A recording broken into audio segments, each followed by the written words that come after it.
अभी जस्ट लखन की वीडियो के नीचे एक कमेंट पड़ा। उस कमेंट पे बात करने से पहले मैंने एक वीडियो और देखी। आजकल मैं हर चीज में थोड़ा सा लेट हो जाती हूँ। से पहले मैंने एक वीडियो और देखी जिसमें कुछ विचार प्रकट किए गए, जिसमें ये बताया गया कि अपने सेंटेंस किस तरीके से चुने, अपने वर्ड्स किस तरीके से चुने। तो मेरा सिर्फ क्वेश्चन यही है कि जब इन सब चीजों की समझ है और वाकई में शब्दों का ही हेर फेर होता है, शब्दों का ही सारा खेल होता है, और अगर एक इंसान ने प्यार से इज्जत देके लोगों को अपने करीब कर लिया है, लोगों से कनेक्शन बना लिया है, तो वो चीजें आप भी कर सकते हैं। लखन ने सबसे प्यार से बात करी, सबको इज्जत दी, कभी किसी के ऊपर छिटाकाशी नहीं करी, इसीलिए उससे लोगों ने कनेक्शन फील किया।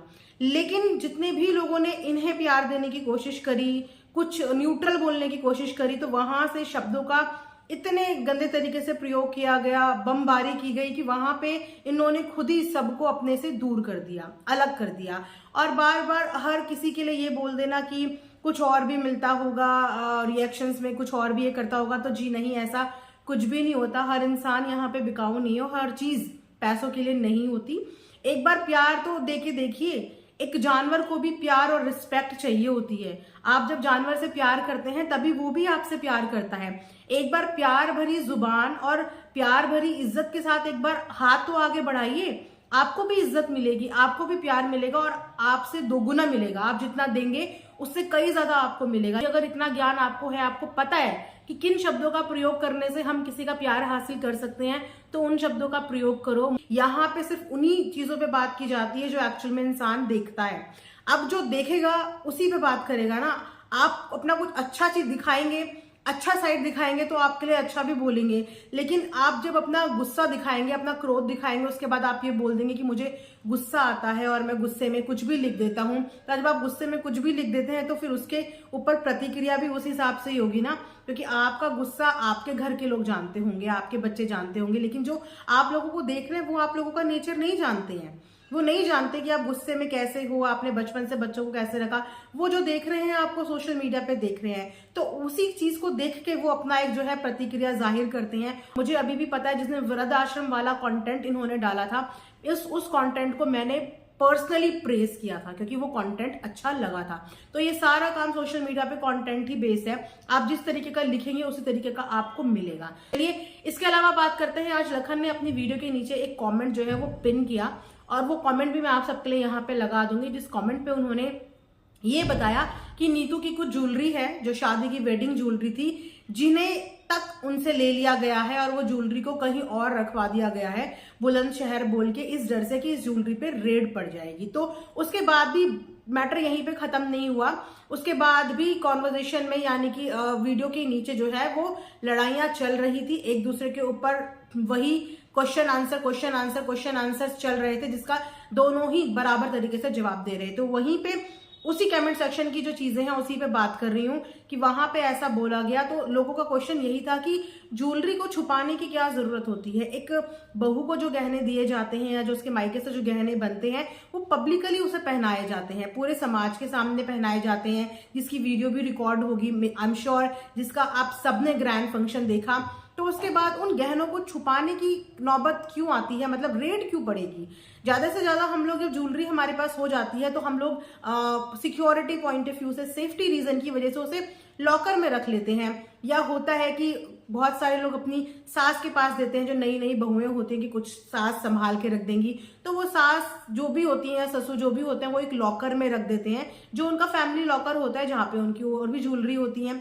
या आजकल तो लड़कियां खुद ही, उनका लॉकर होता है तो वो अपने ही लॉकर में अपनी ज्वेलरी रख लेती है, ताकि बार बार परेशान ना करना पड़े, डिस्टर्ब ना करना पड़े। कभी किसी त्योहार में पहनना है, कभी किसी फंक्शन में जाना है, कभी किसी मैरिज में जाना है, तो बार बार फिर बॉदर ना होना पड़े, तो इसीलिए अपने लॉकर भी लोग सेपरेट रखते हैं। लेकिन किसी भी वेडिंग ज्वेलरी को जो हमने पब्लिकली दी है, उस वेडिंग ज्वेलरी को छुपाने की और रेड मारने की, मतलब लखन ने अपनी कमेंट में ये बताया कि रेड के डर से ज्वेलरी को छुपा दिया गया है, वो लॉकर में भी नहीं है, वो छुपा दिया गया है। तो ये छुपाना वाला सीन समझ में नहीं आया कि छुपाना क्यों पड़ गया है। मुझे तो नहीं लगता कि कोई भी वेडिंग ज्वेलरी जो हमने पब्लिकली दे दी है उसको छुपाने की जरूरत पड़ती है। वेल, इससे ज्यादा तो देखो मुझे पता नहीं कि क्यों छुपाने की नौबत आई।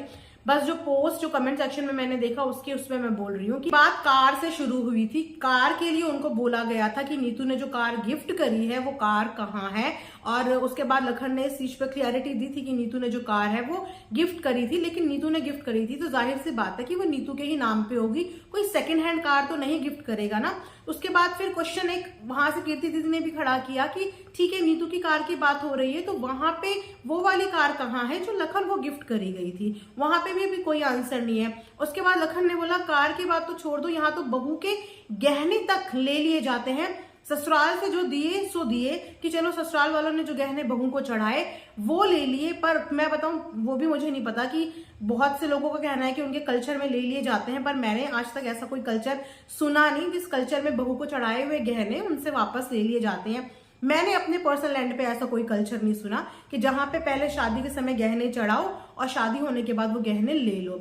चलो होता होगा किसी कल्चर में, मेरी नॉलेज में नहीं भी होगा, लेकिन जो मायके से चढ़ाए हुए गहने हैं वो कौन से कल्चर में लिए जाते हैं, वो तो आई एम श्योर कि कोई भी नहीं लेता, क्योंकि हमें बचपन से यही सिखाया जाता है कि सुख दुख में, विपत्ति परेशानी में औरत के पास जो उसके गहने होते हैं ना वही उसका सबसे बड़ा असेट होती है। शादी के समय इसलिए माँ बाप बेटी को गहने देते हैं या उसको जर जेवर देते हैं कि बेटा ये तेरी विपत्ति के टाइम की संपत्ति है, जब भी तेरी जिंदगी में सुख दुख या ऐसा है तो तब उस समय के लिए वो दिए जाते हैं। मतलब पहले के लोग ऐसा सोचा करते थे, इसीलिए बेटी को जो है शादी के समय गहने दिया करते थे। लेकिन बेटी के मायके के गहनों में तो देखो बेटी का ही हक होता है, पर अगर कोई रिस्पेक्ट में भी वो गहने हैंड ओवर कर देते हैं अपने बड़ों को कि चलो आप इसे संभाल के रखो, तो वो हैंड ओवर होके भी वो गहने किसी प्रोटेक्टेड जगह पे होते हैं, जैसे लॉकर्स में होते हैं या घर की ही अलमारी में हो जाते हैं कि कभी कुछ पहनना हो तो निकाल के फटाक से दे दिया। लेकिन लखन ने यहाँ पे साफ साफ कहा है कि वो गहने ना तो लॉकर में है ना ही वो घर में है, वो कहीं और ही रख दिए गए हैं और वहां पे रखे हैं जहाँ पे घर की और भी चीजें रखी हैं।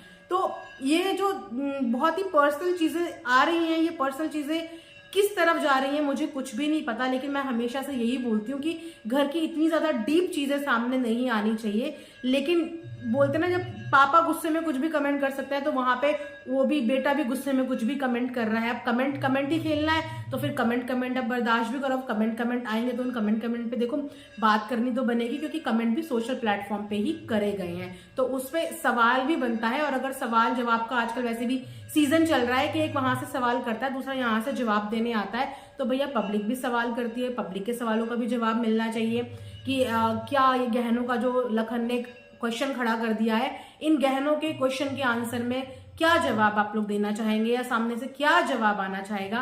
क्या इस तरीके से किसी भी बहू के गहनों को ले लेना उसके बाद उन गहनों को गायब कर देना ये सही है?